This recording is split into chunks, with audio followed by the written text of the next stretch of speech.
صحیح بخاری حدیث نمبر 7۔ اس میں ہمارے نبی صلی اللہ علیہ وسلم نے ہرقل کو ایک خط بھیجا تھا، اس کے بارے میں بیان کیا گیا ہے۔ اس میں ابو سفیان اور ہرقل کا مکالمہ اور رسول اللہ صلی اللہ علیہ وسلم کا ہرقل کو خط مبارک بیان کیا گیا ہے۔ اس واقعہ کو عبداللہ بن عباس نے ابو سفیان کے زبان سے سن کر یہ واقعہ کو بیان کرتے ہیں۔ اس میں کہتے ہیں کہ ہرقل نے روم کا بادشاہ ہے، اس نے ایک مرتبہ ابو سفیان نے فرماتے ہیں ہرقل جو روم کا بادشاہ ہے اس نے ایک مرتبہ ہمارے پاس ایک آدمی کو بھیجا اور وہ آدمی آ کر ہم سے کہا کہ ہم سے کہا کہ قریشی کے قافلوں میں سے ایک آدمی کو بادشاہ ہرقل اپنے پاس بلا رہے ہیں۔ اس وقت ابو سفیان لوگوں تو تجارت کے لیے ملک شام گئے ہوئے تھے۔ تجارت کے لیے ملک شام یعنی پالستینہ، سیریا، لیبنان اور جوردن ملک سب مل کے ان ملکوں سے یہ قریشی لوگوں تو تجارت، ابو سفیان لوگوں تو بیپار یعنی تجارت کر رہے ہیں۔ اور یہ وہ زمانہ تھا جب رسول اللہ صلی اللہ علیہ وسلم نے قریشی اور ابو سفیان کے درمیان ایک عہد واقعہ کیا ہوا تھا، یعنی ان کے بیچ ایک سندھی کرے تھے۔ جب ابو سفیان اور دوسرے لوگوں نے ہرقل کے پاس پہنچے تو ہرقل نے دربار طالب کیا ہوا تھا اور اس کے دربار میں بڑے بڑے عالم لوگ اور ترجمان کرنے والے بھی بیٹھے ہوئے تھے۔ بڑے بڑے عالم لوگ اور ہمارے بات کو ٹرانسلیٹ کرنے والے ترجمان لوگ بھی بیٹھے ہوئے تھے۔ اور پھر ہرقل نے کہا کہ ان میں ترجمان سے بتایا کہ ان میں سے کون شخص نبی صلی اللہ علیہ وسلم سے قریب ہے۔ جب ابو سفیان نے کہتے ہیں کہ میں نے جواب دیا کہ میں ہی سب سے قریب رشتہ دار ہوں صلی اللہ علیہ وسلم سے۔ جب ہرقل نے فرمایا کہ تو تم میرے پاس آؤ، باقی لوگ ان کے پیچھے بیٹھو۔ جب ابو سفیان نے ہرقل کے قریب بیٹھے تھے اور باقی لوگ ہرقل کے پیچھے بیٹھے تھے۔ جب ہرقل نے ابو سفیان سے کہا کہ میں تم کو نبی صلی اللہ علیہ وسلم کے بارے میں تم کو کچھ سوالات کرتا ہوں، تم سب سوال کے جواب صحیح بتا دو۔ اگر تم کسی بھی بات کا جھوٹ استعمال کرو گے تو میں تمہارا جھوٹ ظاہر کروں گا۔ جب ہرقل نے کہا کہ میں ان ساتھیوں کے بیچ سچا رہنا چاہتا ہوں، ورنہ میں تم سے جھوٹ بولتا تھا، اس لیے میں سب کچھ آپ کو اللہ کی قسم سچ ہی بتا دوں گا۔ جب ہرقل نے کہا کہ پہلا میں تم کو یہ سوال کرتا ہوں کہ یہ محمد تم میں سے کون سے خاندان کے ہے؟ جب ابو سفیان نے جواب دیا کہ یہ تو عالمی خاندان کے ہے۔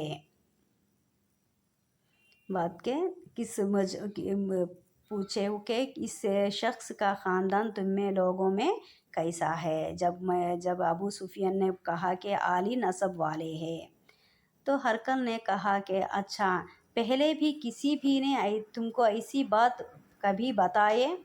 جب ابو سفیان نے کہتے کہ نہیں، ان سے پہلے کوئی بھی ہم کو ایسے بات نہیں بتائے۔ پھر ہرقل نے پوچھا کہ ان میں سے بڑے لوگوں نے اس کی پیروی اختیار کی یا کمزوروں نے؟ ہرقل نے پوچھا کہ ان کی پیروی بڑے بڑے مالدار لوگ اختیار کیے ہیں یا کمزور لوگ؟ جب ابو سفیان نے جواب دیا کہ کمزور لوگوں نے۔ اس کے بعد ہرقل نے پوچھا کہ اس کے ساتھیاں روز بڑھتے جا رہے ہیں، تابع دار روز بڑھے جاتے ہیں یا کوئی ساتھی پھر جاتے ہیں؟ جب ابو سفیان نے جواب دیا کہ نہیں، روزہ روز ان کے فالوورز بڑھتے ہیں، نہیں کم ہو رہے ہیں۔ جب ہرقل نے ابو سفیان سے پوچھا کہ کسی بھی موقع پر محمد نے آپ سے جھوٹ بولا؟ جب ابو سفیان نے جواب دیا کہ نہیں، اب ہماری اس سے ایک مخدور جب ابو سفیان نے کہا کہ ہم سے جھوٹ نہیں بولا، اور اب ہماری اس سے ایک مغرور مدت ٹھہری ہوئی ہے، معلوم نہیں وہ اس میں کیا کرنے والے ہیں، اور اس سے بات کے سوا اور کوئی اس گفتگو میں کوئی جھوٹ کا شامل کرنا نہیں پسند کرتا ہوں۔ اس کے بھی جب ہرقل نے کہا کہ تمہارے بیچ میں کبھی لڑائی ہوتی ہے؟ ابو سفیان نے کہا ہاں۔ پھر اس لڑائی میں کس کی جیت ہوتی ہے؟ ابو سفیان نے فرمایا کہ یہ ہماری لڑائی تو کبھی وہ جیت جاتے ہیں، ہماری لڑائی تو ایک ڈول کی طرح ہے، کبھی وہ ہم سے جنگ جیت لیتے ہیں اور ہم کبھی ان پر جنگ جیت لیتے ہیں۔ اس کے بعد ہرقل نے پوچھا وہ تمہیں کس بات کا حکم دیتے ہیں؟ جب ابو سفیان نے جواب دیا کہ ہم کو اللہ کی عبادت کرنے، سچ بولنے، اللہ کے سوا کسی کو شریک نہ بنانے کی حکم دیتے ہیں۔ یہ سب سن کر ہرقل نے اپنے ترجمان سے کہا کہ میں ان سے جو سوالات ابو سفیان سے کیا، ان کے جواب تو مجھے واقعہ بہت پسند آ گئے۔ میں نے ابو سفیان سے پوچھا کہ یہ کون سے خاندان ہے؟ انہوں نے کہا کہ عالی خاندان کے ہے، عالی نسب ہے۔ ہر پیغمبر ہم کو عالی نسب والے ہی آتے ہیں۔ میں نے ان سے پوچھا کہ ان سے پہلے کوئی بھی ایسے بات آپ کو کہہ دیا؟ اس نے جواب دیا کہ نہیں، اگر وہ ان سے پہلے کسی بھی نے ایسے بات کہا تو میں سمجھتا تھا کہ یہ تو کسی کے بات نقل کر کے وہ پہلے کی جا چکی ہے، اس بات کو کی نقل کر کے یہ شخص نے بھی بتا رہا تھا، مگر یہ کہا کہ نہیں۔ میں نے ان سے پوچھا کہ اس کے بڑوں میں کوئی بادشاہ بھی گزرایا؟ جب اس نے جواب دیا تھا کہ نہیں، اگر یہ کہتا تھا کہ ان کے خاندان میں کوئی ان کا بڑا بادشاہ تھا تو میں سمجھتا تھا کہ اس شخص نے اس بہانے اپنی آبائی و اجداد کی بادشاہی اور ان کا ملک، اور یہ بادشاہ بننے کے لیے اور اس کا ملک واپس لینے کے لیے یہ سب کچھ کر رہا تھا، مگر یہ ابو سفیان نے مجھے جواب دیا تھا کہ نہیں۔ اور میں نے اسے پوچھا کہ پیغمبروں کی دعائی کرنے سے پہلے محمد اس کا کوئی دروغ گوئی کا الزام لیا ہے؟ اس نے کہا کہ نہیں۔ میں سمجھ لیا کہ جو شخص آدمی کے ساتھ دروغ گوئی سے بچے وہ اللہ کے بارے میں کیسے جھوٹ بول سکتا ہے؟ یعنی یہ جو کچھ بولتا ہے اللہ کے بارے میں وہ سب کچھ سچ ہے۔ اور میں نے اس سے پوچھا کہ بڑے لوگ اس کے پیروی ہوتے ہیں یا کمزور لوگ؟ جب اس نے جواب دیا کہ کمزور لوگ اس کی اتباعی کی ہے تو دراصل یہی لوگ پیغمبر ہو جاتے ہیں، میں نے اسے پوچھا کہ اس کے کوئی ساتھی بڑھ رہے ہیں یا در پدر کم ہو رہے ہیں؟ اس نے کہا کہ نہیں، ان کے ساتھیاں بڑھ رہے ہیں، اور ایمان کی کیفیت بھی ایسی ہی ہوتی ہے۔ ہرقل نے کہتا ہے کہ ایمان کی کیفیت بھی ایسی ہی ہوتی ہے جس کے وہ کامل ہو جاتا ہے اور جس سے وہ کامل ہو جاتا ہے۔ پھر ہرقل نے کہا کہ میں نے پوچھا کہ کوئی شخص اس کے دین سے ناخوش ہو کر مرتد بھی ہو جاتا ہے؟ تو اس نے جواب دیا کہ نہیں، اگر جن کے دلوں میں اس کی مسرت رچ پس حائل ہو اسے لوٹا نہیں جا سکتا۔ ایسے تو ایمان کی خاصیت تو ایسی ہی ہوتی ہے کہ جب ان کے دلوں میں ایک مسرت رچ بس جائے تو وہ اس سے لوٹ نہیں جاتے۔ ایمان کی ایسی ہوتی ہے، ایک بار ایمان ان کے دلوں میں آ گیا تو کوئی بھی ان سے پیچھے نہیں جاتے۔ اور ہرقل نے کہتا ہے کہ میں نے ان سے پوچھا کہ وہ کبھی عہد شکنی کرتے ہیں، آیا وہ کبھی عہد شکنی کرتے ہیں؟ جب ابو سفیان نے بیان کیا کہ نہیں، پیغمبروں کی بھی یہی حالات نہیں۔ جب ہرقل نے کہتے ہیں کہ پیغمبروں کی یہی حال ہوتی ہے، وہ عہد کی خلاف ورزی نہیں کرتے۔ اور میں نے پوچھا کہ وہ تم میں سے کسی چیز کے لیے کہتے ہیں؟ جب ابو سفیان نے بتایا کہ اللہ کی عبادت کرو، اس کے ساتھ کسی کو شریک نہ ٹھہراؤ، تمہیں بتاؤں کہ تمہیں بت پرستی سے روکتے ہیں کیا؟ جب وہ کہے کہ ابو سفیان نے بتایا کہ ہاں، ہم کو یہ بت پرستی سے روکتے ہیں، سچ بولنے اور پرہیزگاری کا حکم دیتے ہیں۔ اللہ اگر یہ باتیں جو سب کچھ ابو سفیان نے کہہ رہے ہیں وہ سب کچھ سچ ہو تو وہ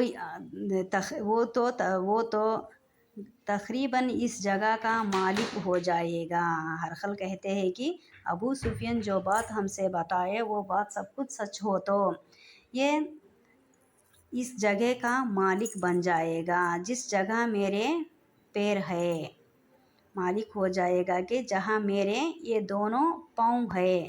مجھے معلوم تھا کہ وہ پیغمبر آنے والا ہے، مگر مجھے یہ معلوم نہیں تھا کہ وہ تمہارے اندر ہوگا۔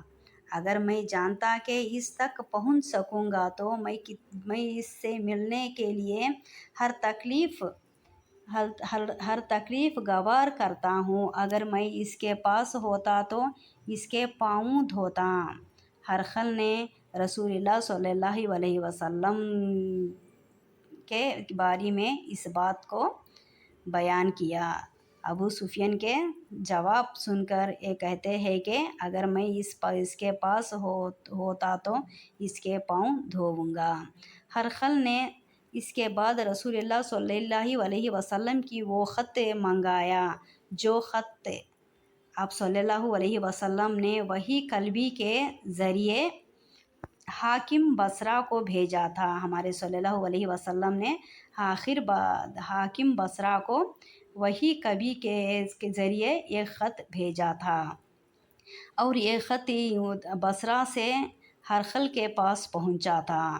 اس خط میں لکھا ہوا تھا کہ اس میں لکھا ہے کہ اللہ کے نام کے ساتھ جو نہایت مہربان اور رحم والا ہے، اللہ کے بندے اور اس کے پیغمبر محمد صلی اللہ علیہ وسلم کے طرف سے یہ خط ہے۔ شاہ کے بادشاہ کو میں یہ خط بھیج رہا ہوں۔ اس کے بعد میں آپ کے سامنے دعوت اسلام پیش کرتا ہوں۔ اگر آپ اسلام کے اس دعوت کو قبول کریں گے تو اللہ آپ کو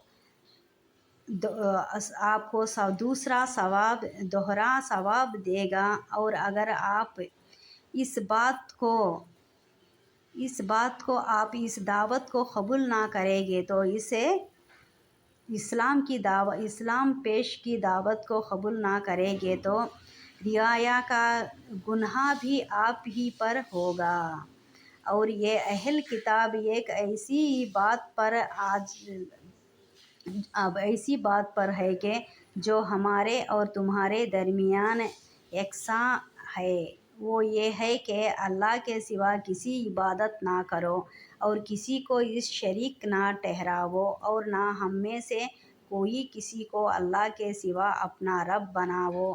پھر اگر وہ اہل کتاب اس بات سے آپ منہ پھیر لیتے تو مسلمانوں، تم ان سے کہو کہ تم مانو یا نہ مانو، ہم تو اللہ کے اطاعت گزار ہیں، ہم اللہ کو مانتے ہیں۔ ابو سفیان کہتے ہیں یہ خط پڑھ کر جو کچھ ہرقل نے جو کچھ کہنا تھا کہہ دیا اور خط پڑھ کر فارغ ہو گیا اور رونے لگا اور بڑے سے شور کرنے لگا، آوازوں سے شور کرنے لگا اور ہم کو باہر نکال دیا، دربار سے ہم کو باہر جانے کی حکم دیا۔ تب میں نے، جب ابو سفیان نے کہتے ہیں کہ تب میں اپنے ساتھیوں سے کہا کہ نبی کریم صلی اللہ علیہ وسلم کا معاملہ تو بہت بڑھ گیا ہے، دیکھے تو ان کا معاملہ بہت بڑھ گیا ہے، اسی سے بنی اصفر روم کا بادشاہ بھی ڈرتا ہے، بنی اصفر روم کا بادشاہ بھی ڈرتا ہے۔ مجھے اس وقت سے اس بات کا یقین ہو گیا کہ نبی کرم صلی اللہ علیہ وسلم قریب غالب ہو کر رہے، یہ تو غالب ہو کر رہے، جس کے اللہ نے مجھے مسلمان، میں تو بہت شکر گزار ہوں۔ ایک دن کی واقعہ ہے، اس کو ابن ناطور جو ایلائی یعنی جیروسلم کے گورنر ہے انہوں نے بتاتے ہیں۔ ایک مرتبہ ہرقل نے ایلائی یعنی جیروسلم آئے، ایک دن صبح کو پریشان اٹھے تو اس کے درباریوں نے دریافت کیا کہ آج ہم آپ کی حالات بدلی ہوئی پاتے ہیں، اس کی کیا وجہ ہے؟ ابن ناطور نے فرماتا ہے کہ حالانکہ ہرقل تو نجومی تھے، علم نجوم میں وہ پوری مہارت رکھتا تھا، یعنی ہرقل تو ستاروں کے بارے میں سب کچھ اس کو پتہ تھا، اس کے بارے میں اچھی مہارت رکھتا تھا، یعنی ہرقل تو اچھا ایسٹرولوجسٹ تھا۔ ہرقل نے اپنے ہم نشومیوں کو بتایا کہ میں نے آج رات ستاروں پر نظر ڈالی تو دیکھا کہ ختنے کرنے والے کا بادشاہ ہمارے ملک پر غالب آ گیا ہے، ختنے کرنے والے کا بادشاہ ہمارے ملک پر غالب آ گیا ہے۔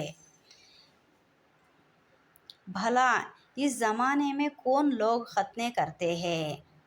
جب ان لوگوں نے بتایا کہ یہودی کے سوا کوئی ختنے نہیں کرتا، یہودی کے سوا کوئی ختنے نہیں کرتا، سو ان کی وجہ سے پریشان نہ ہو، ان کے وجہ سے آپ پریشان مت ہو۔ سلطنت کے تمام شہروں میں یہ حکم لگ بجے کہ وہاں ختنے یہودیوں سے قتل کر دیا جائے۔ آپ پریشان مت ہوئے کہ ہم سلطنت کے تمام شہروں میں یہ حکم لگ جائے گے وہاں ختنے یہودیوں کو سب قتل کر دیا جائے، جو ختنے کر رہے ہیں ان یہودیوں کو سب کو ہم قتل کرنے کا حکم دیتے ہیں۔ وہ لوگ انہیں باتوں میں مشغول تھے کہ ہرقل کے پاس ایک آدمی لایا گیا، جب ہرقل کے پاس ایک آدمی آیا ہے جسے شاہ غسان نے بھیجا تھا، غسان کا بادشاہ اسے بھیجا تھا، شاہ غسان بھیجا تھا، اس نے رسول اللہ صلی اللہ علیہ وسلم کے حالات بیان کی۔ جب ہرقل نے سارے حالات سن لیا تو کہا کہ جا کر دیکھو وہ ختنے کیے ہوئے ہے یا نہیں۔ انہیں نے اسے دیکھا تو بتلایا کہ وہ ختنہ کیا ہوا تھا۔ ہرقل نے جب اس شخص سے عرب کے بارے میں پوچھا تو اس شخص نے بتلایا کہ وہ ختنے کرتے ہیں۔ تب ہرقل نے کہا کہ یہ محمد صلی اللہ علیہ وسلم اس امت کے بادشاہ ہے جو پیدا ہو چکے ہیں۔ پھر اس نے اپنے ایک دوست کو روم خط لکھا اور وہ بھی جب ہرقل نے سمجھا کہ یہ محمد صلی اللہ علیہ وسلم ہی اس کے بادشاہ ہے، وہ پیدا ہو چکے ہیں، پھر اس ہرقل نے اپنے دوست کو ایک خط لکھا ہے جو روم کے ایک دوست تھا، وہ بھی اسی طرح نجومی تھا کی طرح وہ بھی ماہر تھا۔ پھر وہاں سے ہرقل ہمسا چلا گیا، وہاں سے جیروسلم سے ہرقل ہمسا چلا گیا۔ ابھی ہمسا سے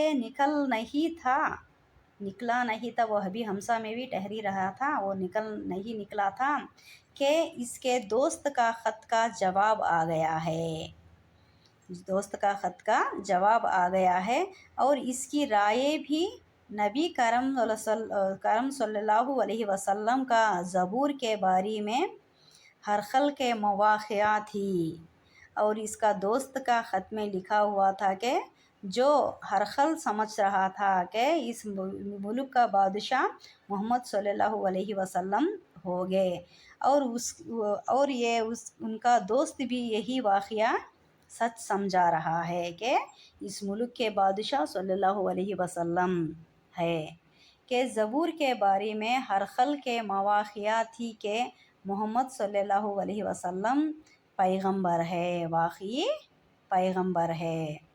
اس کے بعد ہرخل نے روم کے بڑے آدمیوں کو اپنے ہمسے کے محل میں طلب کیا، پھر اس کے بعد یہ خط سے کنفرم کر لیا کہ محمد صلی اللہ علیہ وسلم ہی پیغمبر ہے۔ اس کے بعد اس کے ہمسے دربار میں سب لوگوں کو اپنے ہمسے کے محل میں طلب کر دیا، بڑے بڑے روم کے آدمیوں کو، کہ حکم سے محل کے دروازوں نے بند کر لیا گیا، پھر اس دربار کے دروازوں کو بند کیا، پھر وہ اپنے خاص محل سے باہر آیا اور کہا، اے روم والو، کیا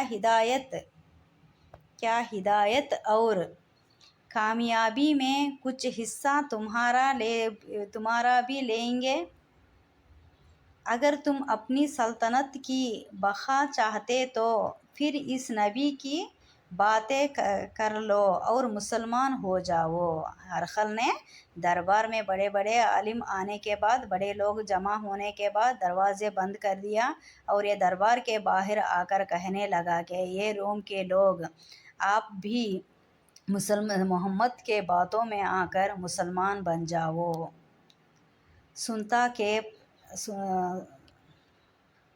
پھر وہ لوگ وحش گدھوں کی طرح دروازوں کی طرف دوڑے، وہ لوگ گدھوں کی طرح ڈر کر دروازے کی طرف دوڑے، مگر انہیں بند پایا، مگر دروازے بند ہو چکے تھے۔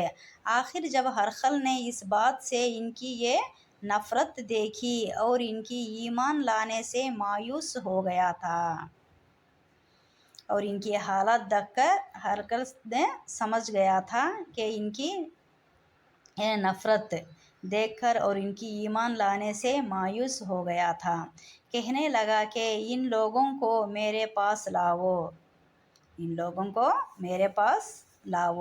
جب وہ دوبارہ آئے تو اس نے کہا، میں نے جو بات کہی تھی اس سے تمہاری دینی پختگی کی آزمائش مقصود تھی، سو وہ میں نے دیکھ لیا۔ تب یہ بات سن کر وہ سب کے سب اس کے سامنے سجدے میں گر پڑے اور اس سے خوش ہو گئے۔